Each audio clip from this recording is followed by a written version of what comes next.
All right, good morning, everyone. We're going to get started. I thank you for your patience.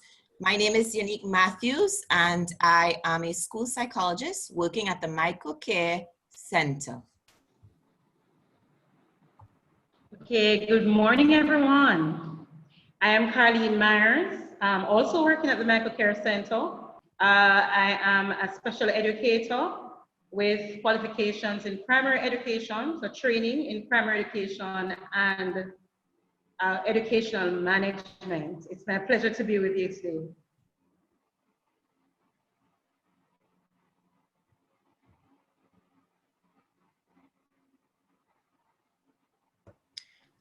All right, so the workshop we are going to be focusing on is structuring online learning, getting ready to make the most of school at home.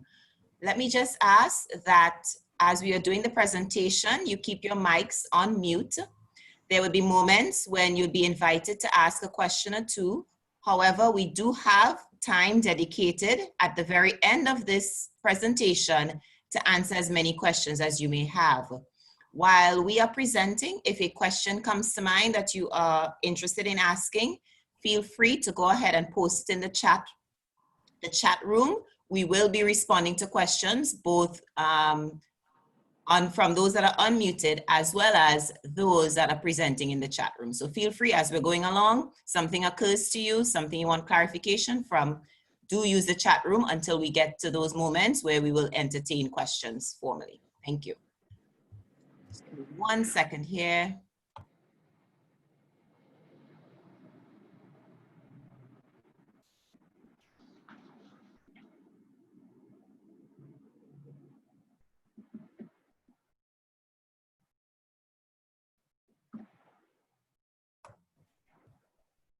Okay, can everyone see me clearly and see the presentation clearly?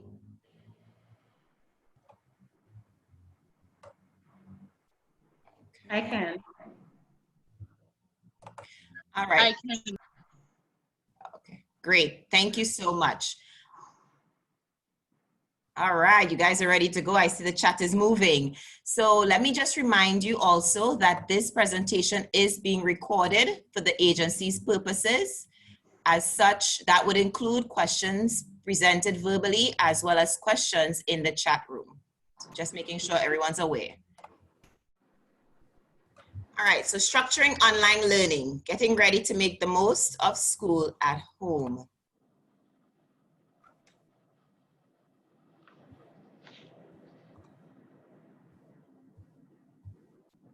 All right, so because of COVID-19, we've moved from this reality where, as you see on the left, children were gathering in groups, getting very close to each other. But because of the concerns with the spread of COVID-19, we now have the version on the left, where it may just be very close to the child, will be a caregiver, and we are doing social distancing. As you can see on the picture on the right, this family is doing learning at home because the concept of school has changed. And so given the concept of schooling that has been adjusted, we're going to be focusing today on how do you make those adjustments within your home environment to foster the learning and development of your child. And with the shift that has happened because of COVID, I think this is so beautifully stated here on a tweet. He said, you know, today I was taking virtual attendance and I called a student's name. The mother came on and said, he here, but he cleaning up the kitchen. And that is going to be part of the reality of what can happen with school at home, because you're using your home environment to provide for your child's learning. Okay? So the aim today of what we're going to be focusing on is 3 areas of readiness that we encourage caregivers to consider as they're supporting their child's online learning. So after each content area, we will briefly field 1 or 2 questions and answers. But as I stated, there is a designated time at the very end where we will problem solve any questions or concerns that you have, not just based on what we present today, or that you may have experienced when the school system shifted to distance learning back in March. One second.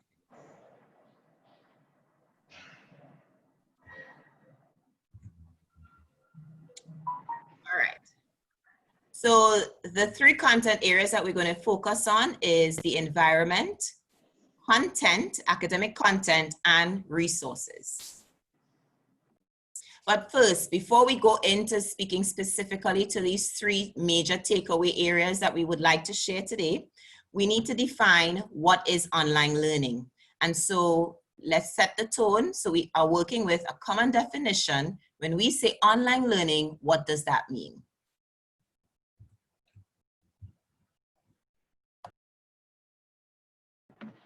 All right. Can everybody hear me? Okay. Can everybody hear me? Yes. Very well. All right. So when we say online learning, what are we actually talking about? So that's what we're looking at in this little segment here. Now, if you look at the slide, you'll notice that there are some words there, synchronous and asynchronous. What is online learning? These are models of online learning. With the synchronous one, it's just whatever is done in real time, like what we're doing now, where as you speak, as things are happening, you're getting that information. So that's live. The asynchronous, which is also another model, actually involves online channels that are not real time. So if you're able to go on the internet at any time and get information about anything having to do with any topic that you have done or anything you're researching, that is actually asynchronous. All right? So, and you can do it in your own time. You don't have to meet at a particular time with anyone, but you have access to this information or activities online. Now we're moving on to another aspect. So we're looking at some examples here. For synchronous, which is of course real time, you're talking about video conferencing, teleconferencing, live chatting, and streaming of lessons. For those of you who had experienced your child receiving online learning since schools closed down in March, you might have realized that the teachers were interacting in real time with the students. So that is a streaming of lessons really. And for the asynchronous, you're looking also at the fact that you can have self-guided lessons that you can access at your own time, or the child can access on his or her own time. Streaming of videos, such as on YouTube, where you can go and you check for information and they're there. You can have access to those virtual libraries. And of course, the teacher may post his or her notes for the child to go and check, or for the student to go and check, all right? So when you look at these two, no one really works well by itself. So we've come up, and this is now well known, with hybrids. So hybrid learning is really an amalgamation, a putting together of the synchronous and the asynchronous method of learning online. So you also have blended learning, and sometimes blended learning is used in place of hybrid and vice versa. But the blended learning really combines both this asynchronous and the synchronous and face-to-face. For example, you know that in a little while, school is supposed to reopen with face-to-face teaching, but we don't know what will transpire considering what is happening with COVID, the spread of COVID now. So you might find that teacher might start with hybrid learning, where you have the real-time class being done, and you have the teacher having assignments that the child can access at a later date in order to complete those assignments, which is asynchronous, that's a hybrid. The blended now also includes the face-to-face. So let's say that school reopens for face-to-face classes, but because of social distancing, all the students can't go to school at the same time. But each time a child goes in, that's a face-to-face aspect.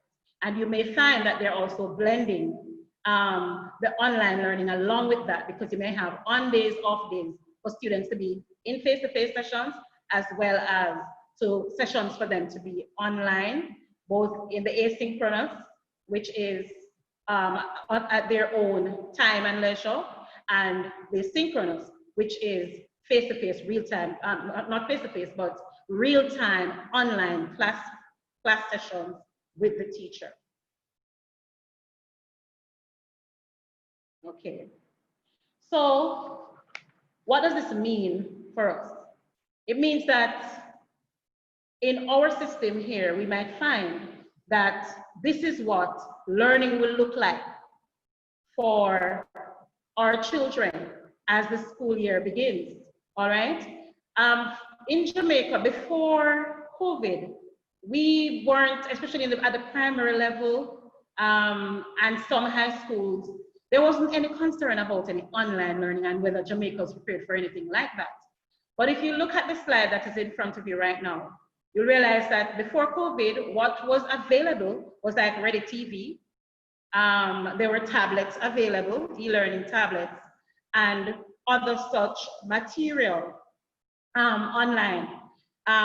We have extended it since COVID has taken shape in Jamaica as it has done, where you have teachers now accessing Google Suites and using them in classes.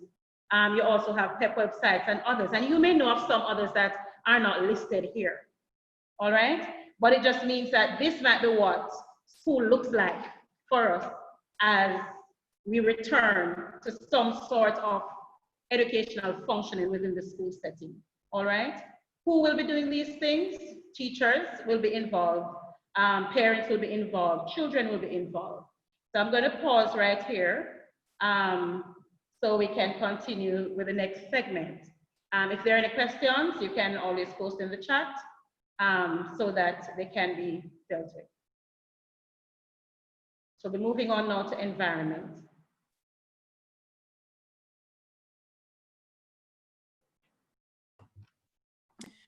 All right, so a key part of structuring the online learning is the actual environment. And what this entails, we're going to be looking at 3 major aspects of the environment, including your schedules and routines for the child as well as for the family, the location, as well as monitoring and supervision. So when we speak of schedules and routines, we're really focusing on school prep within the home setting. So what are the elements of schooling that your child is accustomed to?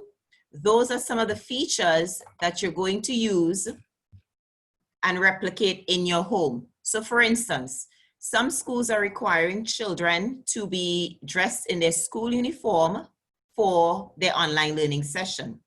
Whereas other schools have left that up to the child to decide, or rather the caregiver to decide the dress code, all right? So we have things like the dress code. We have so many elements of school that we have to duplicate or replicate rather at home. So one thing you can do is set a schedule. There should be a clear understanding of what the schedule is per day of the week. So Monday to Friday. If there's a hybrid approach come October when the government starts school formally, then you need to know what days the child should be at home learning and what days is the child expected to be in a school building. The purpose of the schedule is really to foster a sense of control and predictability. The reality of doing school at home is something that is very new to a lot of children. Yes, they had the experience back in March through June, but this sense of the natural school year starting at September, October, excuse me, starting at September, October, and they're still at home is adding an element of newness all over again. So you're gonna have a schedule, and I suggest that you create this schedule to some extent with the child's input. Now, there are going to be elements that you cannot alter. For instance, the teacher may convey what time is math, what time is English, what time may be creative writing or such. but you want to involve the child in that, communicate that to the child. So when you create your schedule, make sure it's defined. So it should look like a timetable. And I suggest that you create it as a visual aid. So don't just talk to the child and review it with your child or children, but actually create it manually or print it using Microsoft Word or such, and have it stuck onto the space where the child will be working, or a wall nearby, somewhere that is very, very accessible and it's available at that child's workspace, right? Planned breaks. Now, depending on the approach to learning that the schools may take, and your child or children-specific schools, because I suspect primary may be a little bit different from the secondary level expectations. If there are planned breaks, make sure that is included on the timetable, so that when you look at it visually, the child as well as yourself and any member of the family who may be at home supporting the child, because you may have to go to work, there's a clear understanding of what subject comes first, what comes next, when is my break. I would even say pencil in or account for time as the after school session. So when does school finish? Does it finish at 1 o'clock? Okay. What happens with the child then? What is the child expected to do? So you're using the schedule to instill a sense of control and at the same time set expectations. Because as I said, it is very unusual to be doing school at home. And so you have to set the tone that this is a serious endeavor, and this is what needs to happen. This is what it's going to look like. A key part of this is going to be time management, right? Developmentally, based on your child's age, they may need more support with transitions than an older child, or depending on the personality of the child that you have there. So transitions, that's something you can build into that timetable, okay? Between math and creative writing, whether it's a 5-minute time block, you say 5 minutes of rest. You can use a timer. There's something about hearing a buzz of a timer that causes a natural ending.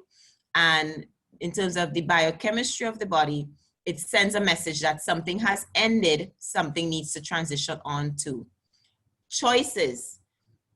And this really entails if there are instances where the teacher sends home a packet, and I'm thinking more of the blended learning. So they go to school for 3 days, 2 days they're working from home. If the teacher sends home a packet, allow the child to choose which activity gets done in which order, right? Don't be as tied to it has to start with math or they have to start with reading. Get the child involved, get their input, get their feedback, and see what they're comfortable with. Because to some extent, you have to balance keeping the child engaged, even at this level of setting up the environment, as well as getting the learning done. Location. So this is another important piece that we really have to think about. So you want to have a space that has the least chance of interruptions. And while I say space is because everyone's home is very different. The space that you have allowed for learning or such is very different. And so this may be the child's bedroom. This could be the living room. This could be your dining table. It could be a table just off of your kitchen. But really and truly, the location is really defining it as the space with the least chance for the child to be interrupted. So you want to decrease the distractions that may come along as the child is working from home. In terms of setting up that space, consider a space that has nothing there except for what they need to get the task done. So if they're working on math, they have their rulers, pencils, erasers, what have you. If they're working on their writing, they have their books to write in, a pencil, a sharpener, right? Based on how your home is set up, you may be able to provide a permanent space where the child knows, okay, every day when class is in session, this is the spot I'm going to be using, versus you may have to shift it up because you know what, you need your dining table for breakfast, or you may need your dining table at the end of the evening for the family to have a meal. Whatever you decide, and make sure it's a consistent communication with the child and it's a consistent space. So you may want to pick two spaces that the child knows if I can't use the dining table, then I use the living room center table to do my work. You may have to convert a space, right? Because of your limitations.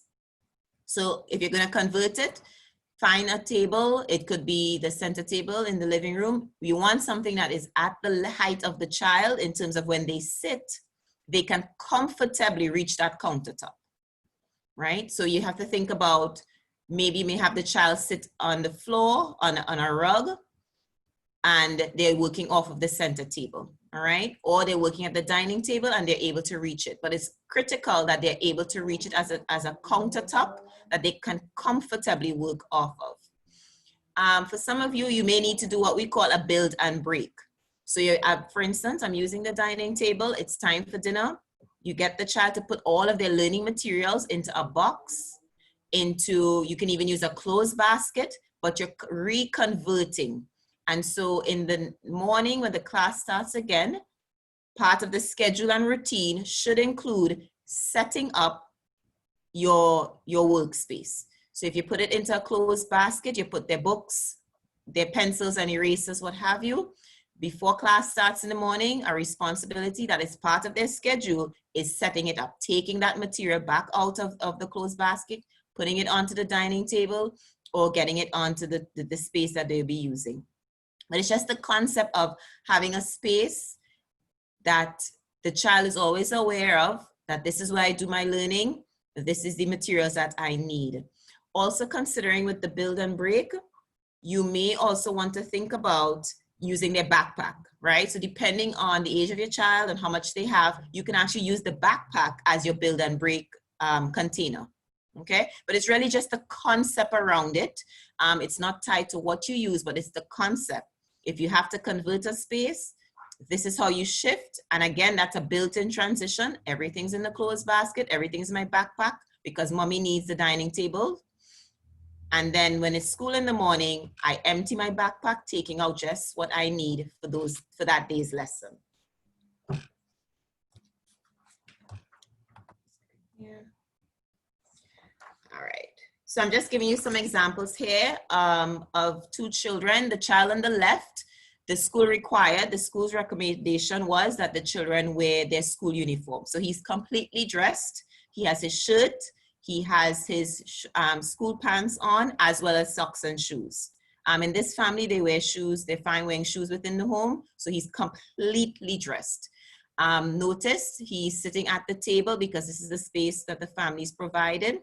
The edge of the other computer that you're seeing here is the older sister. She's in grade 8th. So they're working both off of that space, and she's helping to provide some degree of supervision because he's at a grade 1, grade 2 level.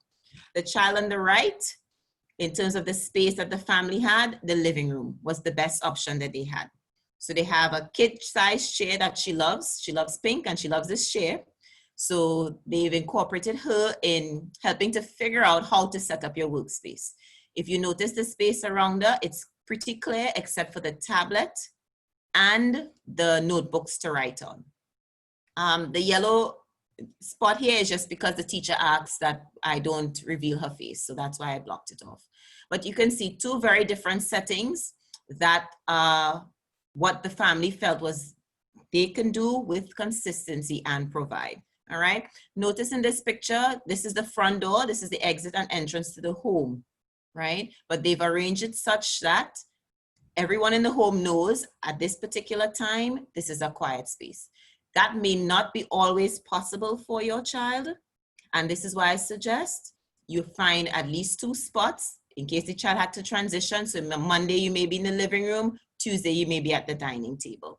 All right. But you really have to find what works for you. For this family, it works for them because they have a side door. So if anybody comes to the home, they could come along the side of the house to enter the house and not walk through the living room to disturb the child. All right, another part of the environment, which is going to be critical, is monitoring and supervision. And the extent of the monitoring, the amount of supervision is going to vary based on the age of your child. So is it a primary school age child?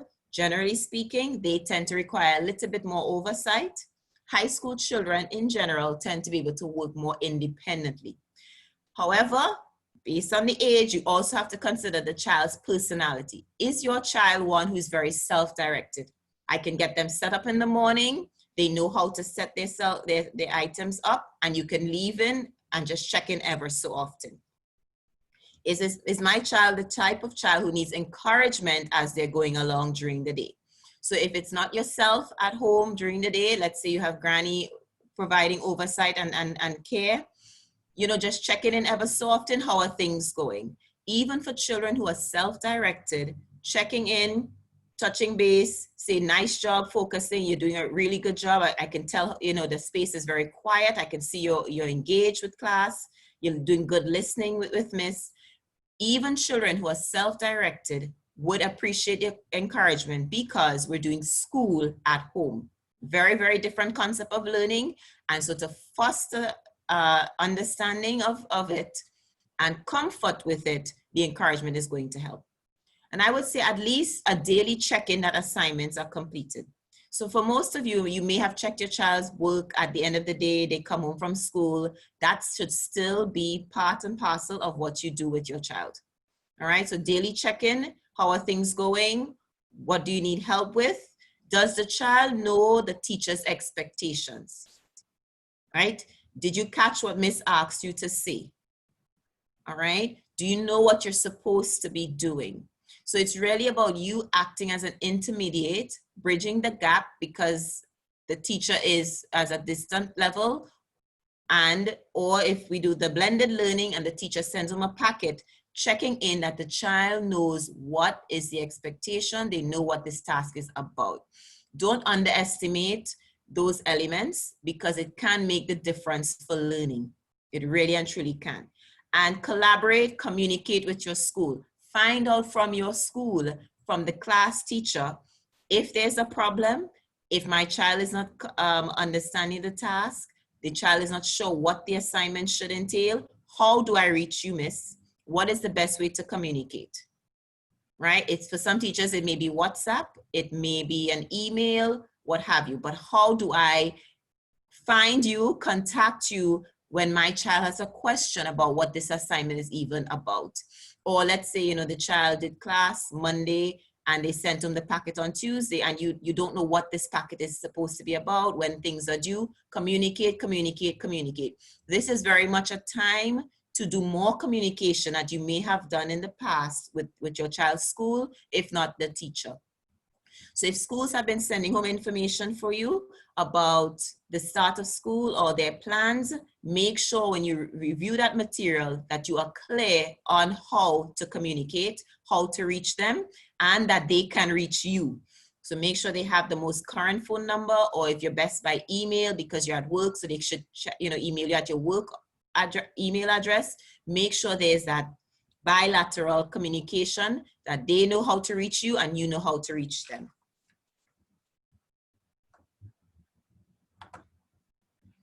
All right, so let's talk briefly rewards and consequences. So you can do all that I've suggested and still have this reality. So this was a parent online who her child couldn't stop spinning in his chair. So to help him focus, she moved the chair. And in moving the chair, this is what he decided to do. And she was not as concerned because his headphones were still on and he was responding to what the teacher was asking. So note in this position, the teacher cannot see him, but she's aware that he's still engaged because he's answering the questions. So you may have these moments where you have to pick your battles, right? Kids developmentally, focusing primarily on the primary school age kids, cannot sit still for 2-3 hours at a time. So you may have to shift it up. Maybe they get to stand a bit, maybe they get to sit on the floor, maybe they get to move with their tablet from the couch to the dining table or back and forth. You may have to provide those moments for movement, for the kinetic aspects of it, because it is extremely difficult for a child to sit that long, right? So that is one thing you can check with the school in terms of when is quote unquote, when is recess? My child needs a break. When are you structuring your breaks for the class or for the assignment? All right. So you really have to know your child. If the child is making effort, if they needed added motivation, it could simply be their favorite snack. It could be their favorite treat. In terms of rewards and consequences, you know, you're looking at, the reality is schoolwork has to get done. So you're checking with your child, why is this assignment not done? Is it that you're confused, you don't understand? Children do learn differently. Some of you may have children who may be a little bit behind in their skills compared to where you would like them to be. And so you want to check in with the child first and assess, okay, is it that my child is having difficulty and that's why they can't get the assignment done or get it done within reasonable time? And what do you do then? Okay. So one thing is then check in with the teacher. Perhaps you have the ability to provide academic support in that moment, you do so. The consequences is really going to come into place when you know, because you've checked in with the child, that they know what is expected of them and they're not doing it, right? And so that's when you really apply a consequence. So that may be removal of some type of privilege. It should not include removal of school assignment, because some children you may use this as an opportunity to get away from doing schoolwork. So you have to be very careful and figure out, is my child trying to avoid the schoolwork? And I don't want to reinforce that by taking away something that's related to school. Okay, so you may be taking away something else that, you know, they like to do or enjoy. If, let's say, part of your schedule is, you know, when school's done for the day, you get to use your tablet to play some games. You know what? The consequence is you lost that privilege today. All right. And rewards, as I said, that could be something as simple as some kids have a particular treat, something that they really love to do. Video games, extra time, you know, you get to watch their show off of the TV or what have you.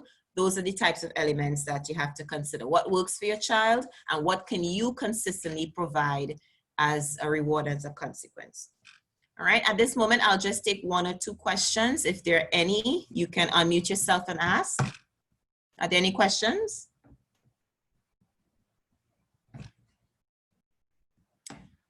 All right, so we're going to go on to the next element. So we've discussed environment. We are now going to discuss content. All right, so for content, what is it that is expected of parents now?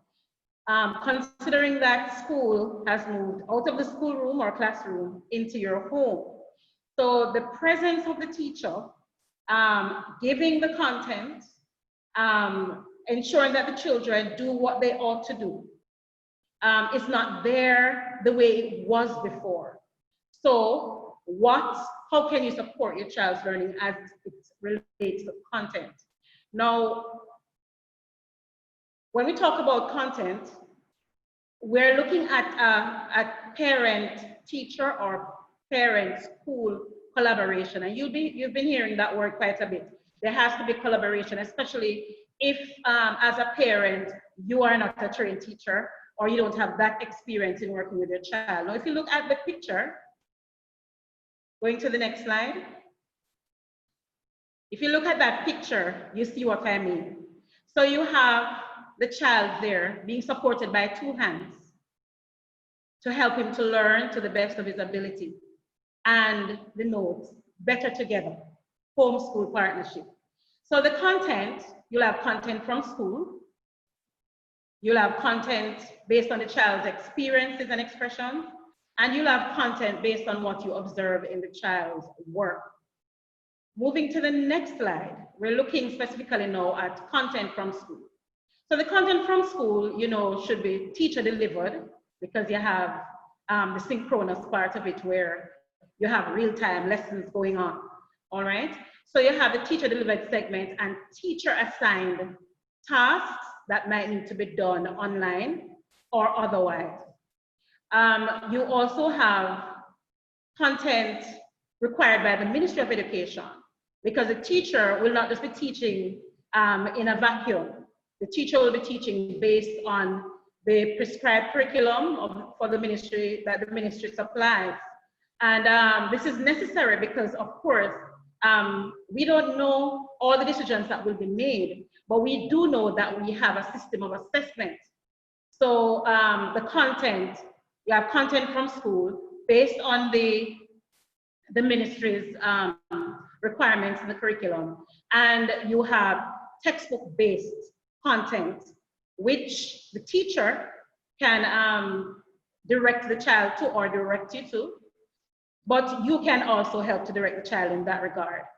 So that's content from school. For content from the child's experience, that's on your next slide, right?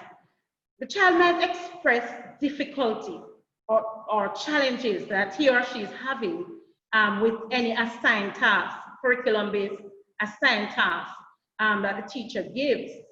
You have to pay, as parents, you have to pay attention to what the child says, to the difficulties they're expressing that they're having, and pay attention to the child's mood, whether or not the child is trying to do the work or not trying to do the work, to be asking the right questions. Why? Is it that you don't seem to be interested in the work? What are the problems? What is the problem? Is there anything I can help you with? So you talk with the child, ask some questions where, in order to figure out what are some needs that the teacher in the classroom, if the child was in the classroom, would have been able to pick up and would have been able to help to redirect or guide or encourage a child about. Now, there's more work on you as a parent now to pay attention to some things that the teacher would be the one to pay attention to most of the time. All right? I know some of us are awesome parents who have probably been doing this for a while, but there are others of us, you'll realize that you'll have to be doing more in this regard. Watching the child's mood, watching what the child says, watching the behaviors in relation to the work that is to be done and to the sessions, online sessions in the class from the teacher. You also have content from the child's work. Teacher, again, within the classroom, in the classroom setting, would have been watching what the child is doing and would have been able to give instant support and redirection and instruction to help the child along the way.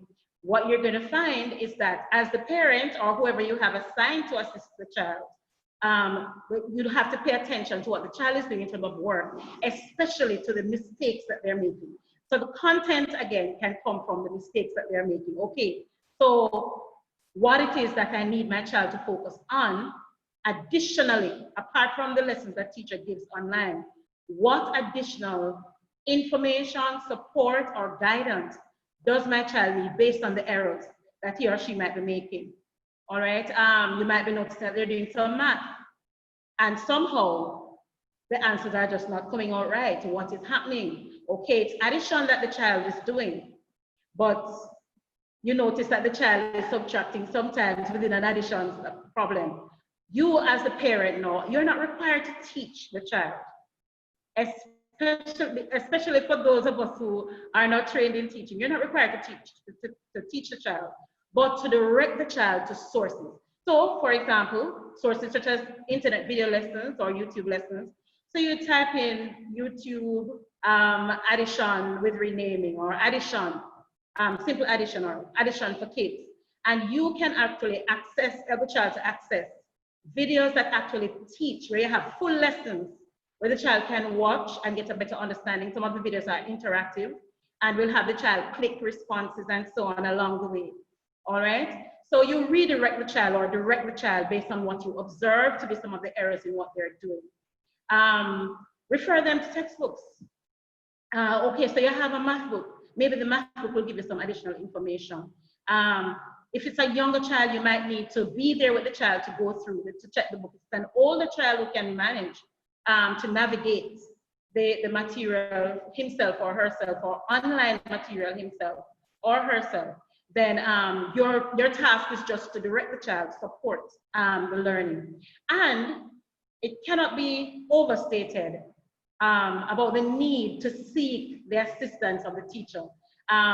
Previously, you heard Ms. Matthews mention the fact that you should collaborate with the teacher, find out how you can be in contact with the teacher, because there will be times when you'll have to seek help from the teacher or other persons who are in the field or are better able to handle guiding the child through some of these challenges, all right? So you collaborate with the teacher and you direct the child. You don't have to teach, all right? Because you also have lessons online, content online to help with the errors that the children are making. All right, so I'm moving on to resources. So we talked about environment, we talked about content. We're looking now at resources. One of the things to remember is that the same resources that are required in school are still required, are still needed, all right? Albeit we have an online situation now. So if you look at, going to the next slide, you look at the pictures that are there, what are the resources that you will need at this time? You'll need, of course, devices. You will need devices that will help with the online learning, so that you can see that in the first picture. If you look at the picture beside that one, you'll notice that the child is still using hard copy documents.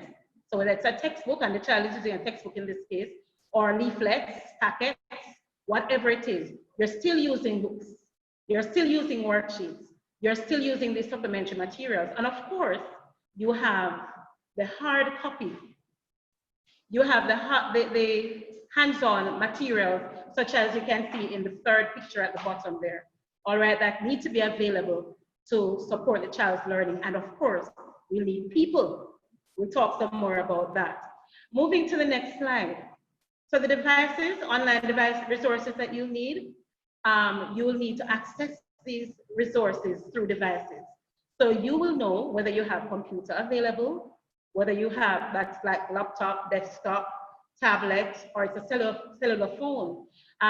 You also will need to decide if you can have, or to make adjustments so that your child can have one of these devices that is designated to the classes that he or she needs to be participating in online, or for any research and follow-up activities that they might need to do online, all right?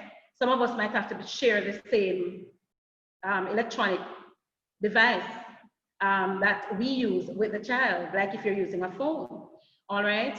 So you have to evaluate your situation. What do you have available to you? What does the school have available that you can access and that can help you along the way, all right? Internet access, do you have Wi-Fi? Do you have a data plan? Is there a way to tap into the internet resources and access that the school might have available?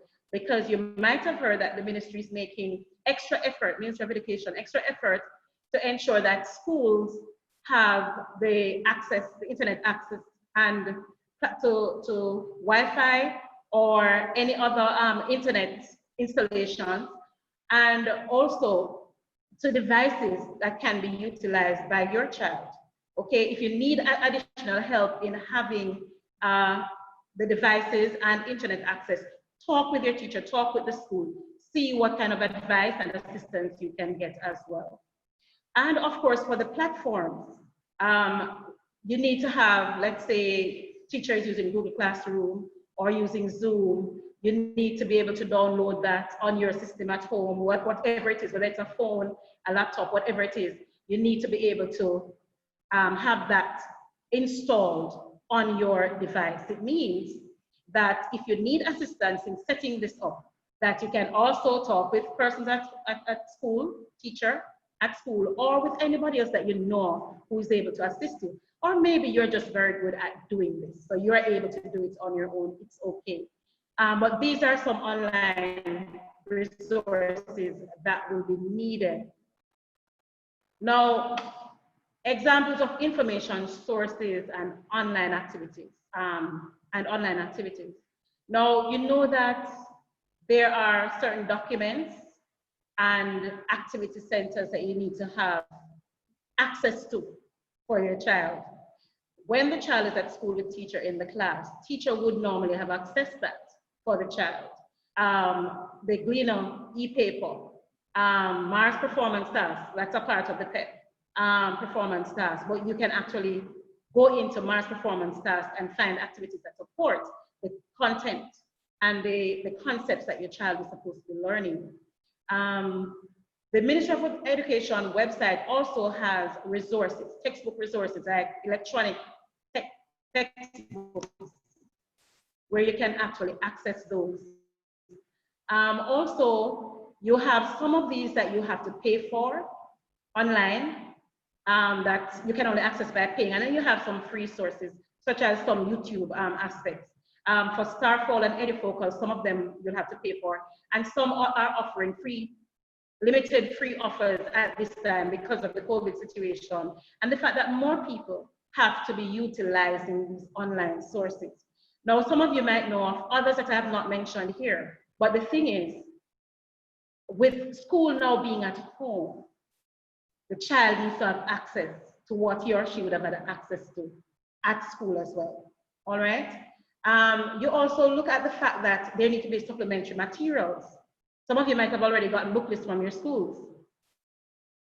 The fact that the child is at home for school doesn't mean that the books are not required or they're not needed, all right? So as best as possible, as the parent, you will try to make the effort to supply or provide these resources, supplementary materials. So you have the dictionary. The dictionary is very necessary. No matter what day of the week, children walk with dictionary. Whether you're in high school or you're in primary school, you're walking with your dictionary. Now that they're at home, they need to have the dictionary at hand. And as Yannick had mentioned, the space that you set up and that they have their pencil and so on, the dictionary is one of those things that they should have right there at their fingertip while classes are going on. Okay, textbooks. So if what the child is doing in this session is language arts, the language arts textbook should be right there where the class is set up, whether it's on the floor and with the center table, dining table, wherever.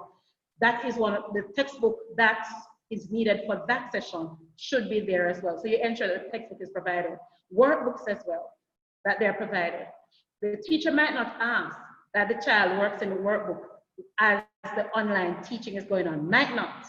But work will be assigned and that book needs to be available so the child can have access to what the teacher is directing him or her to.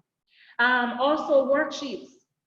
Teacher might provide worksheets or directed to worksheets or to online worksheet sites.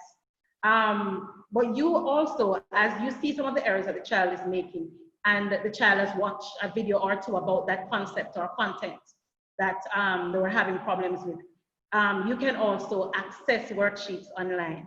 You type in worksheets, mathematics, addition of 2-digit numbers, and you may have a number of sites coming up that will actually allow you to have some free worksheets. There are others that you have to pay, that would have to be paid for, but there are enough free ones to help to support the practice and give the child practice in the concept that he or she needs to learn. Still on supplementary materials, the implements that the child needs to produce work or to create models need to be available as well. So normally the child will have maybe pencil, pen, depending on the age and what they use within those grades, age and grade of the child, crayons or paint, markers, scissors, paper, scrap paper, notebooks. You may need even cardboard because the teacher might ask that something be constructed offline in the asynchronous activity that he or she might give. So some of the cardboard boxes and cornflakes boxes and those things, cereal boxes that you have in your home, instead of throwing them out, you can hold on to them because those will be needed for the child to do the reinforcement activities, activities that the teacher might assign, and you want to have what they need available to them so they can do, not just sit and listen to the teacher in a lesson, but do the hands-on tasks that are required, all right? And of course, you have subject-based learning aids. For example, for math, you probably need to ensure that a ruler is in the house, all right? The child was at school and didn't have a ruler, maybe the teacher would have one to supply or could share with a friend. But here is your child at home and in need of a ruler, so you might want to ensure that that is there. Also, for the older students who do certain topics that require pieces from a geometry set, it'd be good to have a geometry set available or certain pieces that are required. Here, it's a good time to find out from the teacher what is needed. okay? That homeschool collaboration going on again. What it is that I need to ensure that my child has at home to support the concepts, the classes, the topics, and the activities that you might give. All right? For social studies, you might need to have maps or a chart with a certain map on it, or atlas. The atlas is like the dictionary, just that it is used for social studies and other such stuff, and geography, other such subjects like that. So there are certain general things that we need to ensure that we have and have available to the child, all right, as the need arises.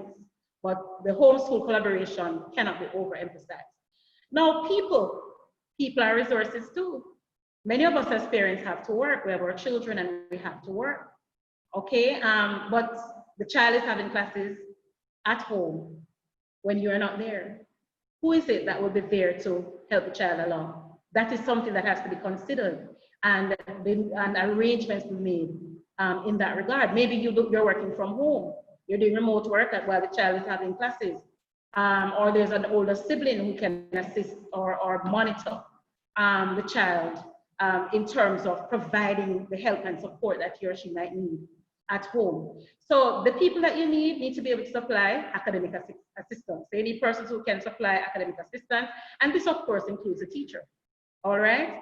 Or any other person you have in your network who can manage, handle, manipulate the content or redirect you to content and activities regarding, or give just tips and help advice as to how to progress with the work that is to be done. So you need persons who can offer academic assistance, especially if you yourself can't do it for one reason or another, all right? Persons to offer stress relief. This is a new normal for the children, and it can be very stressful for them.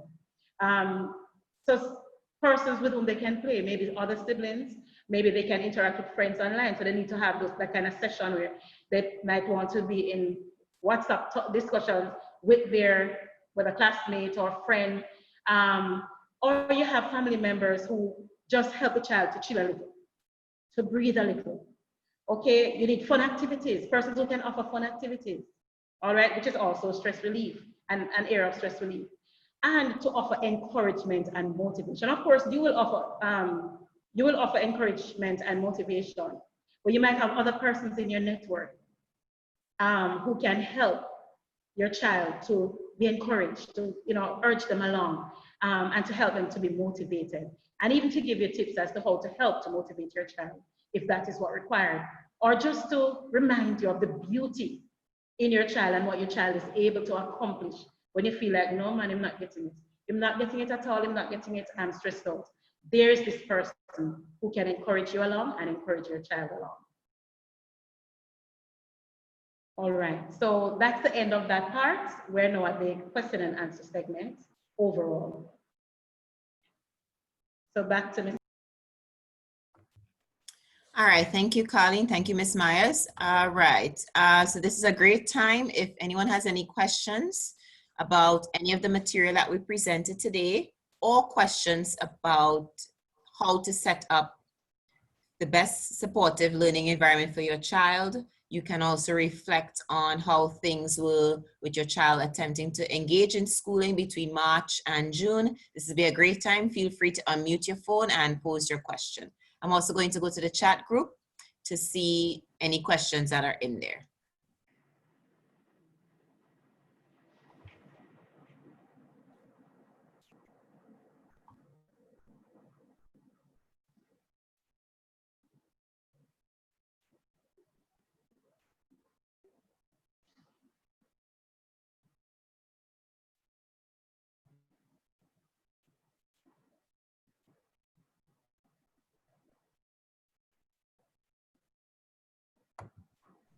Do we have any questions at this time? I know some of this material you may have been familiar with.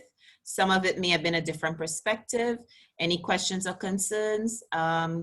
Those of you who may have multiple children in your home, feel free to unmute your mic and pose your question at this time.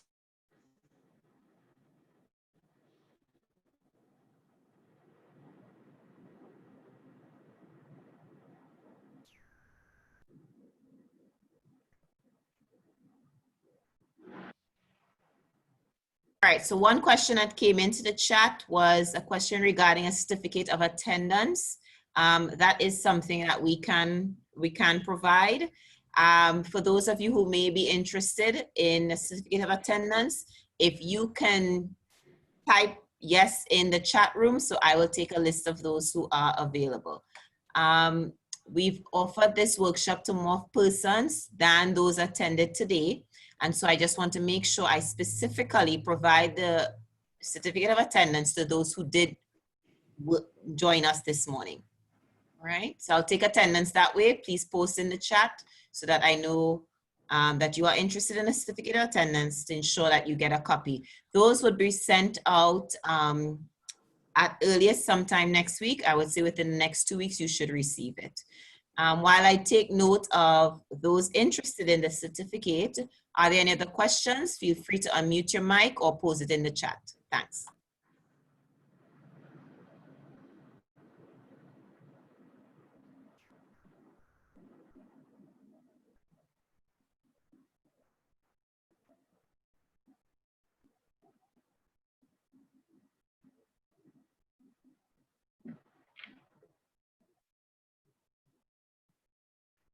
We're looking at a question or a statement here that says, based on how things are now, it won't be possible for some siblings to help the younger ones. This is a real situation because if the older sibling is having classes while the younger one is having classes, the sibling won't be able to help. But you don't just have help for the moment when they're doing the online session with the teacher, but also help with any assignment that is given, which might not coincide. You won't necessarily have that time coinciding with when any of the children actually have work. You know, so when you set up that timetable that Yannick had mentioned, there needs to be time when support can be given and assignments can be done that are not directly online at the time or real time. Okay, so some of that support can be given outside of that time. So I agree with you that siblings might not always be able to offer the help because they too have what need to get things done. And as parents, you too might not be able to offer the help as it is needed right away because you too might be working from home or you're not at home. Who else is with the child at home? So I mentioned the network, using your network, whether other family members, if other family members are available at the time, or other friend, if that person is available at the time to help you along with what is to be done with the child. But when you talk about scheduling, there needs to be time for homework assignments to be done, all right? And that can be set at a time that classes are not being held. Because in any case, especially for the younger students, you won't necessarily have a full day of real-time classes online. It's not good for their psyche. I wouldn't imagine that the ministry would support having the children online, younger children especially, online for an entire school day. So you look at support as well for the after-school hours, all right? So that's one of the ways I believe that that kind of help can be afforded. And if you're doing remote work at home, you may have to make some adjustments, talk with your employers and or if you're self-employed, you manage your schedule such that you have some time to assist your child along the way. But having people that support that network helps you along the way in terms of supporting your child's learning, whether it is directly with the online classes that are happening in real time or offline activities or asynchronous activities where the child can do the work in his or her own time or in your time when you're available to assist or someone else is available to assist. Okay, thank you. Trisha Ryan here.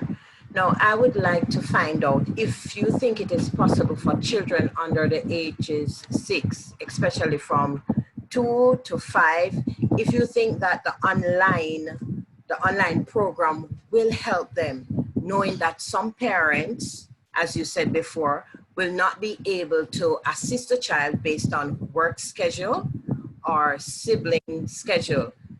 Do you think it is possible, or if it is feasible for children at that age to be online, or do you think it's best face-to-face? Can I go ahead, Yannick? Sure, you go first, and then I will also respond. All right, yes, thanks. All right, face-to-face is always best.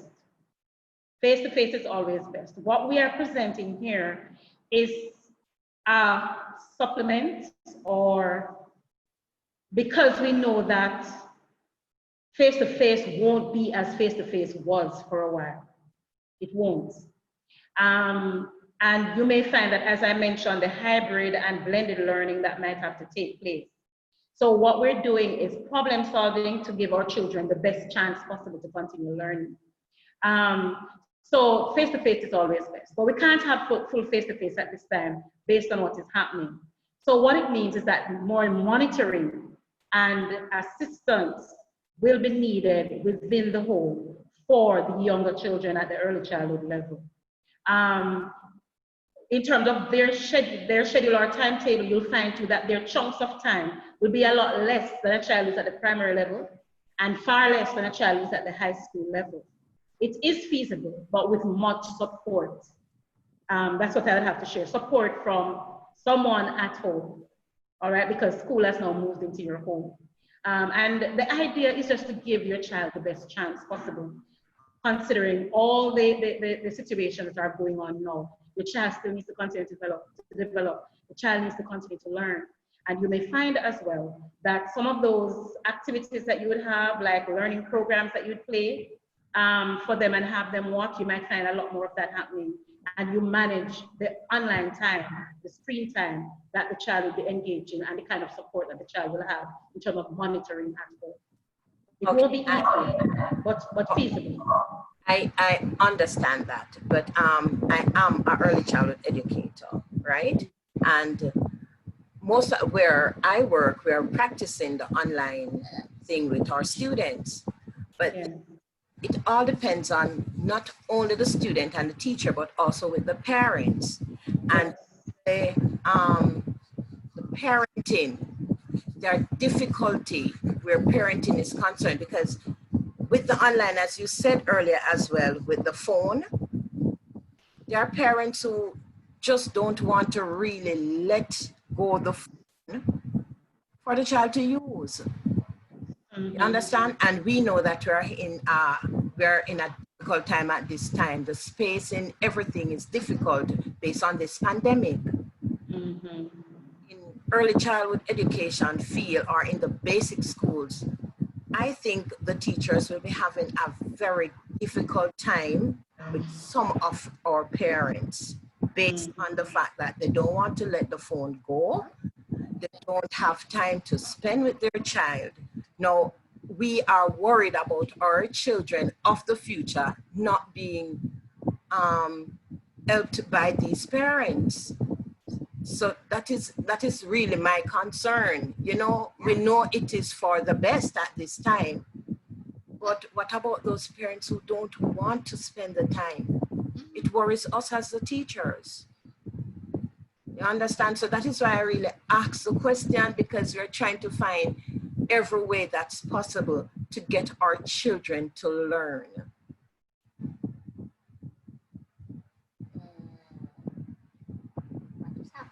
Your mic is off, I think. I'm not hearing. All right. As an educator and as somebody who has worked in administration in schools, getting the buy-in of parents is very, very important.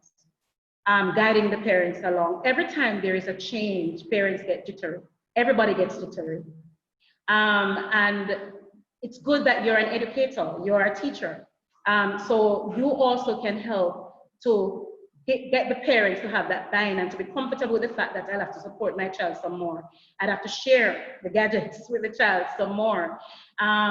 When we had a switch from the old curriculum, revised primary curriculum, and I told them I'm a primary trained teacher, and to this new curriculum, national standards curriculum, And we had a change from the GSAT to the PEP exams.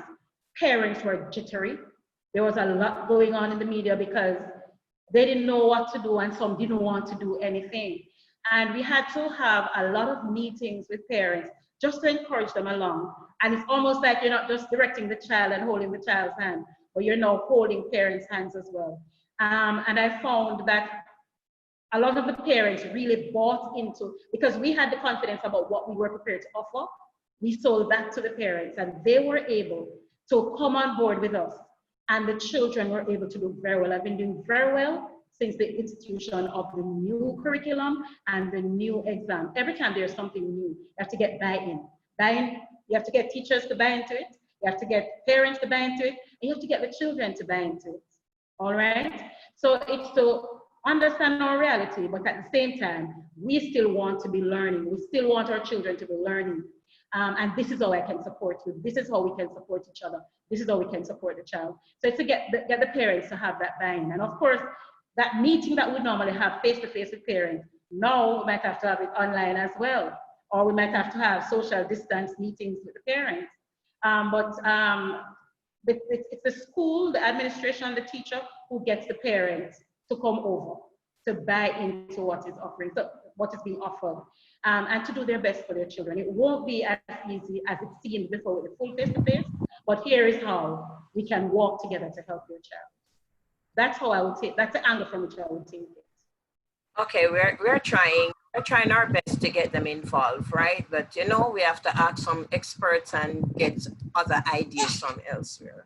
So thank you. Can I just respond to your question, ma'am? Can you tell me your name again? Patricia Ryan. Miss Ryan. Okay. All right, Miss Ryan. Miss or Mrs. Ryan? Yes.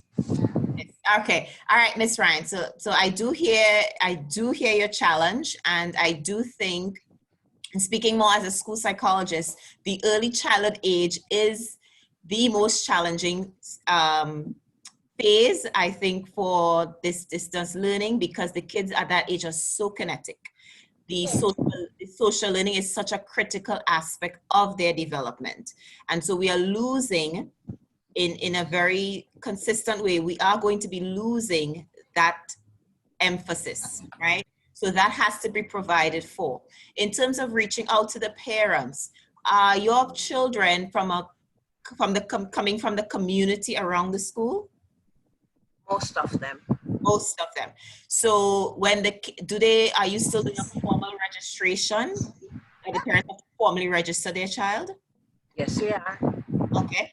Is it possible in that process to give it, provide a handout with maybe 2 or 3 key ideas about what you need to support the child in this process? Would that be feasible for that population that you serve? I'm sorry, I didn't hear. Sorry. So what I'm saying is it possible to have when they come to register, or because it's a community-based early childhood school, meaning your kids filter from the community into your institution, to have maybe create some flyers with 2 or 3 bulleted ideas of what parent support at this time should look like. So, and you maybe put in their mailboxes, or have some member of your staff, go through the community, barring that it's safe to do so, and distribute those flyers. If they have to come in to register, that material is available. It's going to really require, and this may seem unfair, but for your staff to teach parents what they need to do as parents. And I know, and I don't mean to make it sound, I don't want to be condescending there, but it really is re-emphasizing. You don't just drop your child off. Maybe you dropped your child off here up to March 15th, and we took it over from there. But now you really have to emphasize, mom, dad, granny, this is what we need. This is the basic level of support that we need from you. If you don't hear from us, we are going to be giving work every day. We're going to ask, if you can't give us 3 hours a day, for the first 60 minutes of the day is going to be the most important aspects that we're going to be covered. Could you ensure that the child is checked in even 60 minutes? And I think a large part of it too, there is going to have to be an adjustment. A of expectations on both ends. And I know that is going to cause some friction, but as Ms. Myers said earlier, you know, Jamaica does not have a history of doing distance or online learning. So the entire system, all stakeholders are simultaneously learning how to best deliver curriculum in this format, keep the homeschool collaboration going, assess for learning. I mean, that's something we haven't talked about yet, and I am waiting to hear the ministry keenly hear what they have to say about how are you going to do on continuous assessment or pass the screening that they've planned. How are you going to keep doing this? And so I think we also have to have consider our own expectations. This is unprecedented. We are entering new territory as educators and those of us who are interested in education. And so we have to really think of what is the concept here, right? And because the delivery of that concept may require some major adjustment. So I would say, how's your decisions and what you try to do based on the concept? What is it that I am trying to convey here? What are the top 2 or 3 things that I need from these caregivers to attempt to deliver the material and support the child's learning that I would like to do? And there may be some things you're gonna have to really pick your battles and just let them go. So that's why I say focus on the 2 or 3 things. You know, you're gonna try your best to keep up with all the children, keep an, you know, account for all of them, but also do realize, because of the very nature of this task of educating primarily via online learning platform, because we really don't know what the ministry is going to do come October 5th, right? We are all waiting for that major update. And so between now, major. So between now and then, we could be completely online, say forget hybrid, these kids stay at home, right? And now you're with your child 24/7 for the next 3 months, the next 6 months, who knows, right? And so it's really about finding that comfort where you say, what is the concept I'm trying to convey here? How best can I do it and just let everything else go? It's really to help manage your frustration, because if you're attempting to deliver the exact same way that you will up to March 15th, you are going to experience and exercise in frustration. Things have changed dramatically. There are members of the parenting group that you are serving that may not have come to the realization. People come to the realization as to how serious COVID is, how this is going to impact learning, not just now, but a year from now, you know, 5 years out from now, 6 years out from now, when this cohort is to take PEP, the experience in 2020 may be impacting them then. So there's a lot of change. It's a lot of rapid change, and it's really requiring a lot of cognitive flexibility. And so I say, excuse me, to manage the frustration, focus on what's the concept. And so you may have to do 2 or 3 pointers, excuse me. If some schools, I know they have a chalkboard outside the school, put 2 or 3 pointers there to support parents and say, hey parents, here's how you can support your child doing online schooling.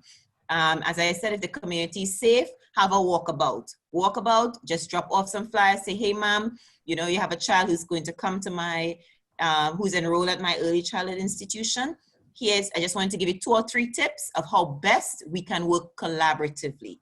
You know, because the parents may have their own fears.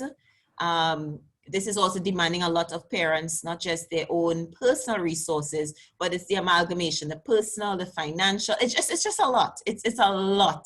You know, I've said to several colleagues over the past few months, we are in a simultaneous traumatic experience. That's what COVID really is. And so it's attempting to provide education, to provide some degree of stability to life as we know it while going through a traumatic experience collectively. And the type of experience where you can't get out of it because it's worldwide, right? So you just have to put up with it. So like I said, focus on the concept. What is the 3 key takeaways you want those parents to have? And where you get the buy-in, you run with it. Where you don't get the buy-in, you try one more time, and you just may have to let that go. And communicate to your ministry officials, you know, of the challenges that your institution may be having in particular. Thank you. But we need to work on changes because we Jamaicans really do not like changes. Oh yeah, you know, as I was saying to someone too, I said, COVID is just exposing all of our business. All of it is being brought to the forefront. You know, what you think you were covering up, oh no, it's shining a spotlight, and it's shining an incredible spotlight on the education system, not just in Jamaica, but I would say the Caribbean in general. You know, as someone mentioned in the chat here, students with disabilities, that's a whole different conversation, right? Because there's a range of disabilities. And we also have kids who are not formally at the level of what we can diagnose as having a disorder, but they are different from the typical development of a child, right? So it's a lot. It's really a lot. And that's why I say, you know, focus on the concepts, focus on your understanding what your own expectations are, understanding that not everyone who you need as part of your stakeholder group may rise to the challenge as well as you are trying to do. So you're really gonna have to pick your battles and stay sane in the process and stay healthy, all right? Stay healthy. Okay, thanks. All right, we have another question here in the chat, and I'm just going to read it out. Miss Lewis is asking, what advice can you give to a mom who is a teacher with 3 children, 2 needing parent attention? So 3 children, 2 needing parent attention, 3 are going to school, and a full-time table to engage students. And Ms. Lewis, what I can start off with saying is I fully empathize with your challenge. To be a teacher parent at this time is, I think, is the greatest aspect of it all for those who are in your similar position. And your challenge is really going to be made a little bit easier with the timetabling. You're going to have to do much more work at the front end of balancing what child is on which schedule and what is needed when. Can you give me can you unmute your mic and give us some insight into the level your kids are at, primary school or grade age? So, good morning. One is at grade 3 in the primary school, one is just starting high school, and one is going to 10th grade. Okay, and which are the 2 that you're most concerned about? The one going to 7th grade and the primary school. The one in primary school. Okay. And those are the 2 that needs the most attention. So that would be the grade 3 child and the one entering grade 7? Yes. Okay, and what level do you teach? 10, 11, 12. Oh, your high school. Okay. Yes. Okay, so reflecting on what's happened with the online from March, let's say March 15 to June, can you give us a bit of understanding of what it was like attempting to provide for your children, and we can help problem solve there? Because, all right, so while they are having classes and I am having classes, they are always needing attention at the same time. All right, so they are asking me something while they are engaged with their teacher, and I am engaged with my class. It causes disturbance. Okay, so you would say interrupting your ability to work from home while responding to their needs. Yes, because they need attention at the same time. I have to be giving attention to my students who also need my attention. Right. The nature of the questions that they were asking, were they related to the content of the material, or they just wanted mommy's attention? Relating to content, spelling word, mommy, yes, relating to the content too. Sometimes their teacher asks them a question, they're not able to answer. They're calling me out to answer the question in the middle of my lesson. Okay, so what I would suggest is communicate with the teacher and say, here's some of the challenges I had when we initially got thrown into online schooling, and say, my child is find out what is the teacher's expectation for when a child does not understand what are they supposed to do. Once you have that understanding of their expectations, you're going to have to sit with your children and explain it to them and say, this is how things are going to work. This is how this schedule works. The teacher is responsible primarily for answering your question while school is in session. You don't interrupt mommy, you ask Miss the question, because I spoke to Miss and she said she wants you to ask the question as we're going along and you do not understand. So it's going to cause need for you to have a conversation, but as I said, start with finding out from their teachers, what is going to be the expectation? What are you requiring of my child? If my child is concerned, if my child is confused during the lesson, after the lesson, after the day is done, what do you need from me as a parent in your parent role to support this child? And then you're going to have a conversation with your child and say, yes, we know this is different, but when you're at school, you don't stop to ask mommy a question.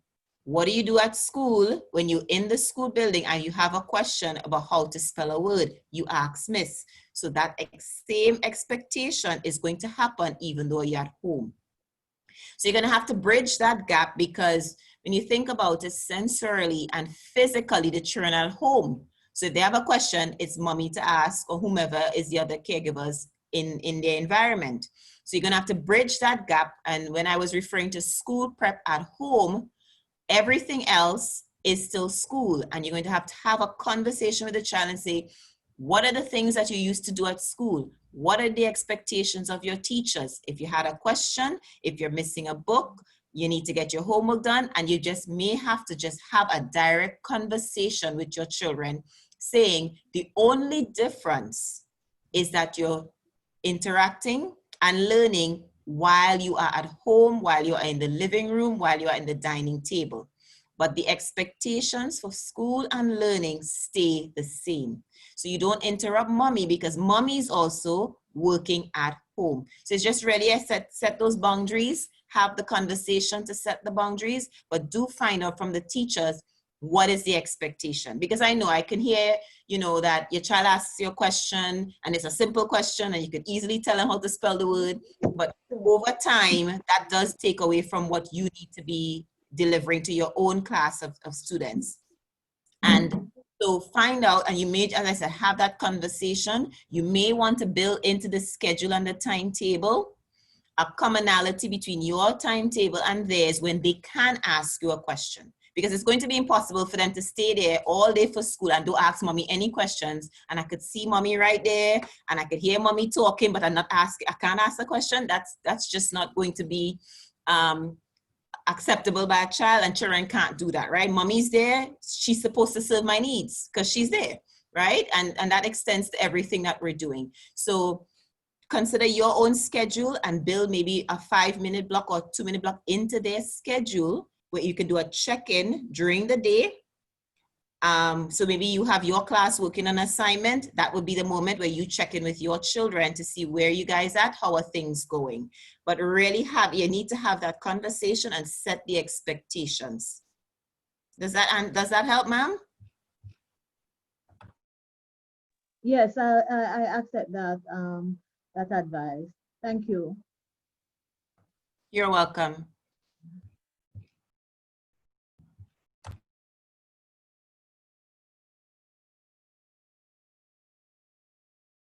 All right, I'm going to take another look at the chat here. I don't see any other questions.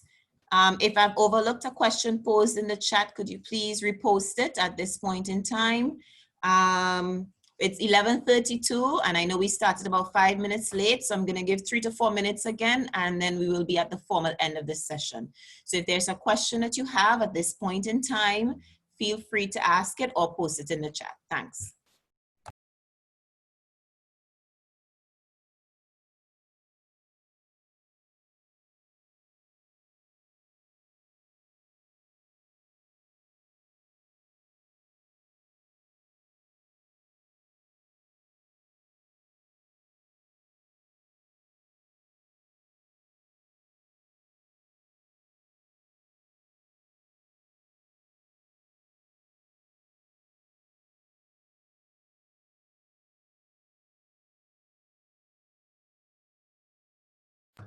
I don't see any new questions, whether posed to the larger group or in the chat.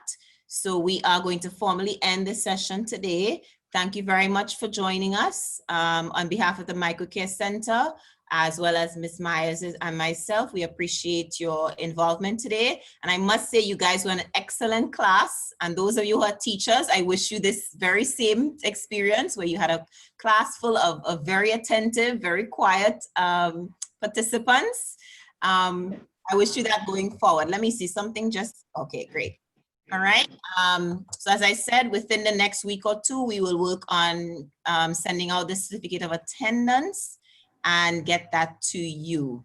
All right. Thank you guys and enjoy the rest of your day and have a great weekend. Stay safe and stay healthy. Bye-bye.